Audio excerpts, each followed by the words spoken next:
تخيل معي أنك تقف في عمق الصحراء الجزائرية حيث لا ترى سوى الرمال الممتدة بلا نهاية، لكن فجأة وبين الكثبان الذهبية تظهر أمامك مزارع خضراء مترامية الأطراف تنتج القمح والخضروات والفواكه وتعمل بكفاءة مذهلة دون أن يلمسها إنسان. إنه ليس مشهدا من فيلم خيال علمي، بل واقع بدأ يتشكل في الجزائر اليوم. العالم من حولنا يعيش مرحلة غير مسبوقة من التحديات.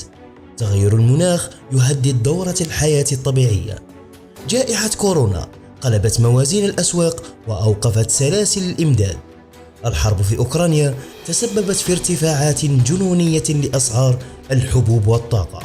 وسط كل هذا أصبح الغذاء ليس مجرد حاجة أساسية، بل سلاحاً استراتيجياً ومفتاحاً للأمن القومي.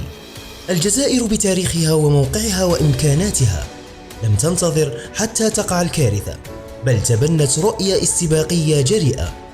بناء أمن غذائي قائم على التكنولوجيا والعلم. هذه ليست مجرد خطة لتطوير الفلاحة، بل مشروع وطني ضخم يضع السيادة الغذائية على رأس الأولويات.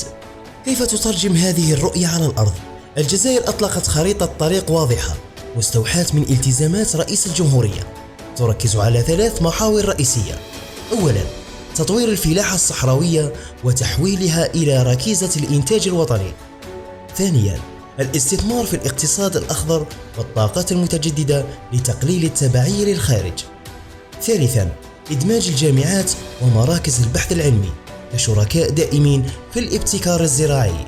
وليس هذا مجرد كلام على الورق، فالنتائج بدأت تتجلى.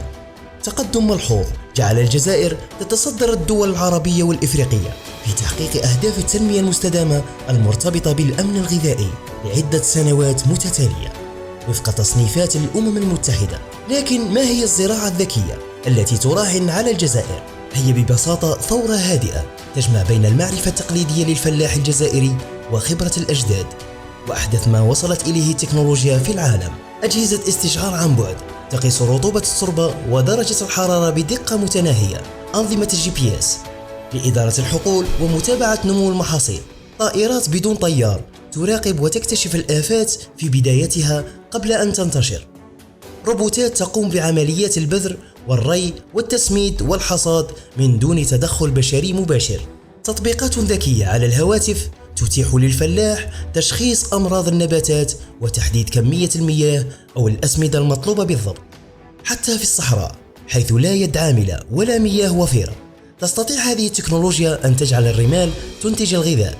والري الذكي المعتمد على الذكاء الاصطناعي أصبح قادراً على تقليل استهلاك المياه بنسبة هائلة، وفي نفس الوقت زيادة إنتاجية مع تخفيض انبعاثات الملوثة.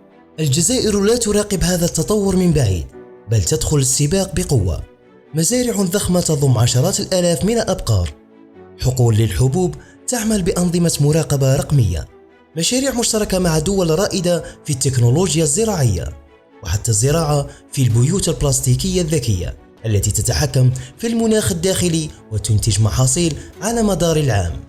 التحول الرقمي للقطاع الزراعي لا يقتصر على المزارع فقط، بل شمل رقمنة برامج الإدارة الزراعية، إنشاء بنوك للبذور والجينات لضمان التنوع الحيوي، دعم المشاريع المصغرة للشباب في الأرياف، واعتماد الطاقة الشمسية في أنظمة الري بدل المحركات الزيتية المكلفة. ورغم كل هذه النجاحات هناك تحديات قائمة. أولاً، تدريب الفلاحين على استخدام هذه التقنيات الحديثة. ثانياً، توفير الإنترنت عالي السرعة في القرى والمناطق النائية. ثالثاً، ضمان وصول البيانات الزراعية بشكل دائم ودقيق. لهذا أنشأت الجزائر مدارس وطنية للزراعة، وربطت البحث العلمي بالميدان، وأطلقت برامج لتكوين جيل جديد من الفلاحين المهندسين الذين يجيدون التعامل مع التكنولوجيا بمهارة كما يجيدون غرس البذور.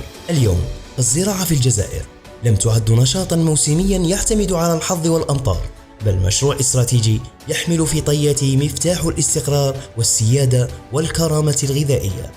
إنها معركة صامتة لكنها حاسمة، معركة ضد الجفاف، ضد التبعية الغذائية، وضد التقلبات العالمية. وفي النهاية يبقى السؤال الكبير: هل يمكن أن نرى الجزائر في 2030 وقد تحولت إلى قوة زراعية عالمية تصدر غذاؤها للعالم بدل أن تستورده؟ الجواب نكتبه اليوم في حقول الصحراء، في مزارعنا الذكية، وفي إرادة لا تعرف المستحيل. من يتحكم في غذائه يتحكم في قراره، والجزائر اختارت أن تتحكم في قرارها.